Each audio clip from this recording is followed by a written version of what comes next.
रोशनियों के शहर कराची में सिंध पुलिस जुराइम पर काबू ना पा सकी। 2 माह में जुराइम की 20,000 से ज्यादा वारदातें रिपोर्ट हुई हैं। कराची में स्ट्रीट क्राइम की यौमिया शरह 256 से तजावुज कर गई। 3 माह में डाकुओं ने 42 शहरियों को कत्ल किया। रिपोर्ट के मुताबिक कराची में अगवा बराए तावान और भत्ताखोरी में भी इजाफा हुआ है। रवा साल अब तक में स्ट्रीट क्राइम की 7,806 वारदातें हुई। अब तक 13,000 से ज्यादा मोटरसाइकिलें छीनी गईं और चोरी की गईं, जबकि 469 गाड़ियां छीनी या चोरी की गईं। 5,830 शहरी अपने मोबाइल फोन से महरूम हुए। मार्च के 20 दिन में अब तक 5,000 से ज्यादा वारदातें हो चुकी हैं। मार्च में डाकुओं ने 1,536 शहरियों से मोबाइल फोन छीने। 20 रोज में मोटरसाइकिल लिफ्टिंग की 3,543 वारदातें हुई। कार लिफ्टिंग की 118 वारदातें रिपोर्ट हुई। पुलिस के मुताबिक रवा साल 1,047 स्ट्रीट क्रिमिनल्स को गिरफ्तार किया गया। 42 डाकू हलाक, 229 मुल्जिमान को गिरफ्तार किया गया। इस वक्त हमारे साथ मौजूद है नजीर शाह, उनसे मजीद तफसीलात लेंगे। नजीर, बताएगा कराची में क्राइम का खौफनाक डाटा है, पुलिस क्या कर रही है?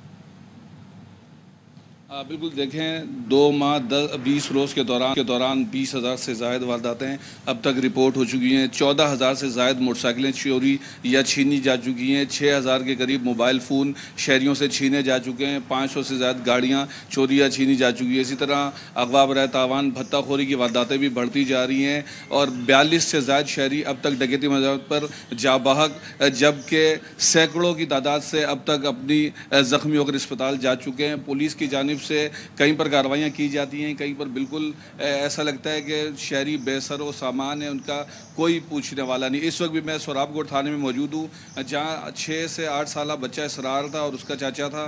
वो 2 डाकू जब आपस में लड़े, उन्होंने एक दूसरे पर गोलियाँ चलाई हैं, तो वो दोनों गोलियाँ जाकर उस मासूम बच्चे को और उसके चाचा को लगी हैं, जिसमें बच्चा जाबाक हो गया, जिसकी लाश अब्बासी शहीद में, जबकि जो उसका चाचा उसको तिबी इमदाद दी जा रही है। इस वक्त भी उस बच्चे के जो लवाहिकीन ने अंदर रिपोर्ट दर्ज करा रहे हैं। ये डाकुओं की वो मोटरसाइकिल है जिसके ऊपर वो भागे थे और सोराबकोट पुलिस ने फौरी रिस्पॉन्ड करते हुए जुनेजो कॉलोनी नदी के करीब जाकर उन डाकुओं को फायरिंग की और एक डाकू जिसका नाम नसरुल्लाह उर्फ रोगले वो मारा गया, जबकि दूसरा डाकू फरार हो गया। पुलिस का ये कहना है कि उसके लिए भी छापे मारे जा रहे हैं। जो ओवरऑल जो सिचुएशन है कराची में जराइम की, वो खौफनाक हद तक बढ़ चुकी है, जिसकी जो वजूहात सामने आती हैं। एक तो पुलिस की जो ट्रांसफ़र पोस्टिंग होती है उसमें सियासी मुदाखलत बहुत ज़्यादा बढ़ चुकी है। सियासी मुदाखलत के बगैर कोई SHO से लेकर चाहे DIG तक है, वो बग़ैर किसी उनके मुदाखलत के नहीं लगाया जाता। कराची में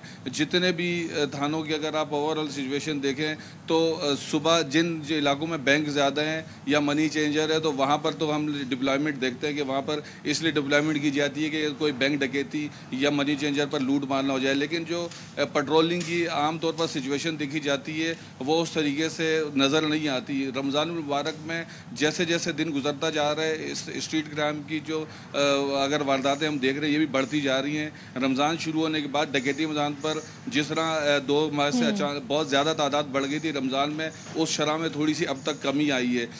आज 9वां या 10वां रोज़ा है, तो उस हिसाब से अगर गुज़श्ता 2 माह के हिसाब से देखा जाए तो उसमें थोड़ी बहुत कमी है। बिल्कुल, और हम देख रहे हैं कि इन वारदातों में कमी नहीं आ रही और पुलिस की जानिब से किसी भी किस्म की कोई कार्रवाई भी सामने नहीं आ रही। नज़ीर, इस हवाले से आगाह करे थे, बहुत शुक्रिया।